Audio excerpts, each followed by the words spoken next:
Hi guys, how's it going? Heidi back again. Hang on one moment, please. Alright, so I was sitting in the big truck up there on the hill in this rest area in Iowa. We got all these really pretty wind farms out here. And I had a thought that I would like to share.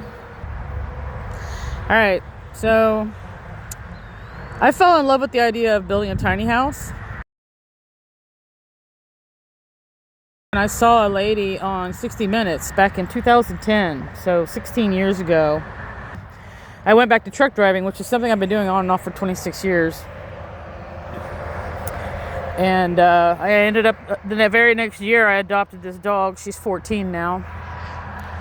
I was really steadfast in my dream of building a tiny home. But at the time, I had no experience in building. Zero experience. So I had a friend who's a general contractor. Ooh, a monarch. Squirrel. A general contractor. And I thought, well, if I can save up the money, I could pay him to build me a dried-in shell, and then I could finish it out. I'll teach myself how to build, I thought.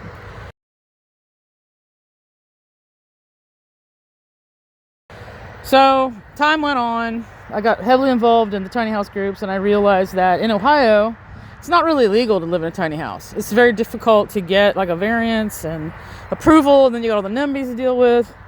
I finally just reached a point where I thought, this just doesn't seem smart, because the hurdles to overcome are so vast, so great. You know, I'm up against the zoning, in Ohio, and building codes nationwide. If I lived in a different part of the country at the time, where tiny houses were much more welcome, maybe that would have been a more viable dream. Well, after a while, I decided maybe it wasn't the most logical idea. So eventually, I landed on the nomadic life, like we all aspire to live. So what I want to share with you guys is, you can set goals and work towards them. Sometimes other ideas will come along, and it's okay to change your mind. It's okay to rewrite your plan.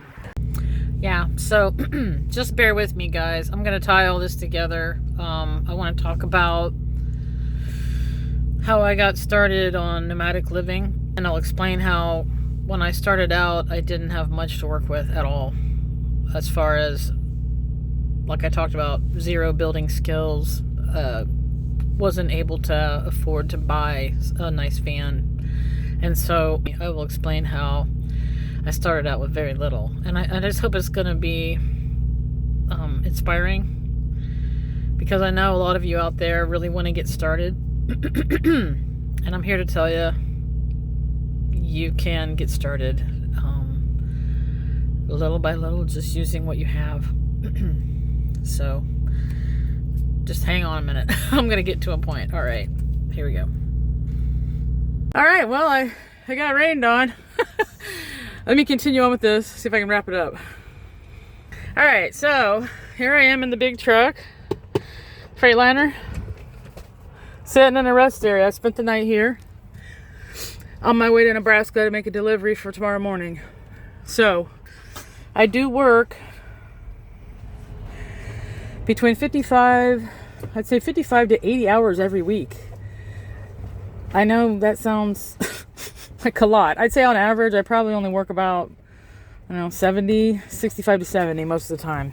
So this is not exactly my nomadic dream life. When I get to a point in my life where I'm old enough where I can semi-retire or retire fully, I want to be in beautiful natural spaces with mountains and ocean and gorgeous trees and wildlife. That's where I am most happy, and I would like to see myself in that backdrop. But right now, at age 59, I have to be realistic and work with what I have right in front of me, the resources I have and the money I have. So resources. This job I work, truck driving, yes, I'm working a lot of hours, but there's a level of freedom. I don't have coworkers around that I have to contend with, I don't have a boss over my shoulder coming over and telling me your lunch break is over, get back to work. And I use the truck as my house. I don't own this truck. It's a company truck. They pay for everything. There's air conditioning and heat. I've got an inverter. I can have a microwave if I want, refrigerator. It's not the most beautiful house to live in. It's all mostly plastic, but it works and it's free. I'm living rent-free in this truck. At the same time, I'm earning a living. I decide when I want to take time off work. They let me set my own schedule. What I tend to do is I'll work 2 or 3 weeks out here on the road. I just work as much as possible, earn as much as possible, and then I'll take time off. I'll go home. I'll stay at home for 3 or 4 days. I don't actually have a home. I usually stay with one of my daughters, or I stay at a campground, or I stay on my friend's property in the country, the one with the barn, so I can work on my van. I live in this truck and I live in the van. So yeah, I only get to use the van approximately 6 or 7 days out of each month as far as actually living in it. But that's what I have to do right now because of my age and my situation. And that's okay. You know, maybe it's not the 100% realized nomadic dream that I would really like to be living, but this is what I'm able to do. And I'm out here driving around all day, you know, mostly in the Midwest. This is what I see a lot of, barns and cornfields. I enjoy that. At least I can look out the window all day. I see green grass. I see wildflowers. I see people pull into the rest area and get out and take their dogs for a walk. You know, my dog enjoys walking out here. If you have a dream, you have this idea of what you want your life to be or what you want to do, you can work really hard toward that dream. But along the way, what I try to do is make the best of what I have right in front of me right now. Because this is all I really have. Guaranteed is right now, this instant. You know, this is what I have. This is my life. I'm gonna try to make the best of it.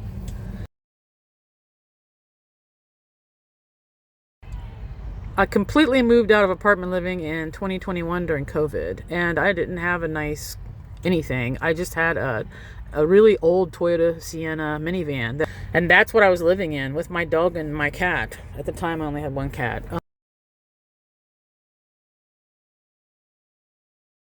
I just took the seats out of it and put an area rug in there, made a little kitchen cabinet and a bed frame, and threw a mattress in there, and that was it. That's what I did for a while. And then I built a cargo trailer, and I started using the cargo trailer and the minivan.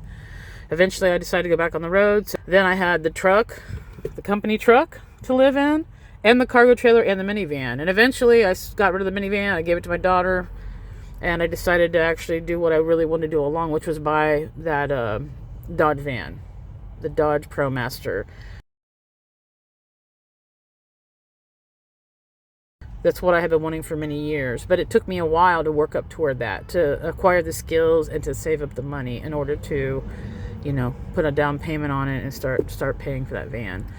So I know I make these videos and I talk to you guys a lot in this group, but I just wanted to share with you that I don't have everything figured out. My life is not super glamorous. There's a lot of work. There's some relaxation and enjoyment, but this cat keeps whining and bugging me and scratching me.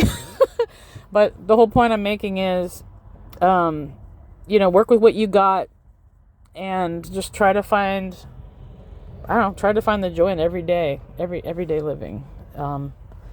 Whatever it is that you have. I've been working on that van build for a year and a half, obviously because I'm not home very much.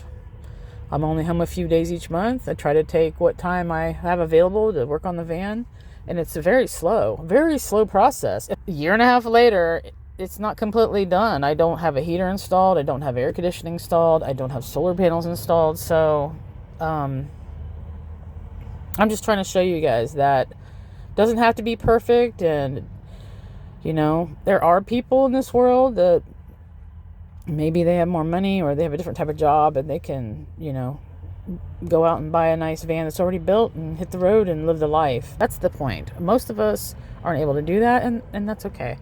All right. Love you guys. Hang in there. I'm rooting for all of you. And I'll talk to you guys later. Bye.